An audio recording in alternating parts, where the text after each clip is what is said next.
कोळिंद्रे तालुका आजरा येथील लोकप्रिय दिग्दर्शक स्वर्गीय रणजित पाटील.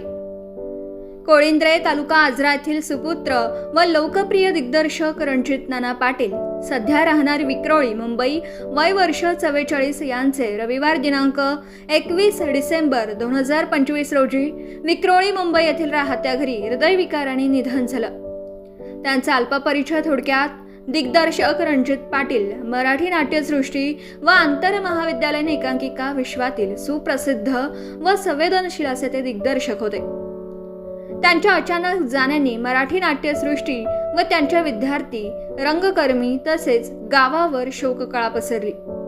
त्यांच्या पश्चात आई, वडील, भाऊ, पत्नी असा परिवार आहे. माटुंगा येथील रुपारेल कॉलेजचे माजी विद्यार्थी असलेल्या रणजित यांनी कॉलेज जीवनापासून एकांकिका व नाटकातून सक्रिय सहभाग नोंदवला होता. दशकभरात त्यांनी रुपारेल, रुईया व पोद्दार कॉलेजच्या विद्यार्थ्यांसोबत विविध अंगी एकांकिका उभ्या केल्या. मुंबई विद्यापीठ युथ महोत्सव, IIT सवाई एकांकिका स्पर्धेत पाटील यांनी दिग्दर्शित केलेल्या एकांकिकांनी उल्लेखनीय यश प्राप्त केलं. सध्या सुरू असलेल्या जर तरची गोष्ट या नाटकाचे त्यांनी सहदिग्दर्शन केलं होतं. सोबतच अलीकडच्या महिन्यात ते काही नव्या नाट्यसहित मालिका व वेब सिरीज मध्ये सक्रिय होते. दिवंगत अभिनेते स्वर्गीय विक्रमजी गोखले यांच्याशी त्यांचा खूप सहवास असायचा. कामात सातत्य, सतत नव्या संकल्पनांचा विचार करणारा हा कलाकार अचानक काळाच्या पडद्याआड गेला.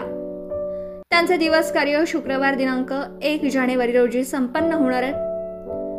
ऋणनिर्देश लोकप्रिय दिग्दर्शक रणजित नाना पाटील सध्या राहणार विक्रोळी मुंबई, वय वर्ष 44 यांचे रविवार दिनांक 21 डिसेंबर रोजी विक्रोळी मुंबई येथील राहत्या घरी हृदयविकाराने निधन झालं.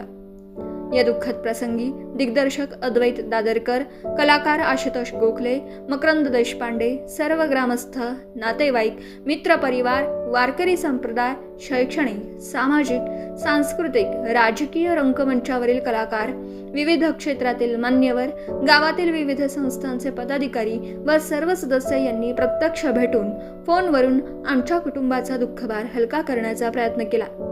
या सर्वांचे आमचा पाटील परिवार ऋणी आहे. शोकाकुल परिवार, समस्त पाटील परिवार, कोळिंद्रे तालुका आजरा.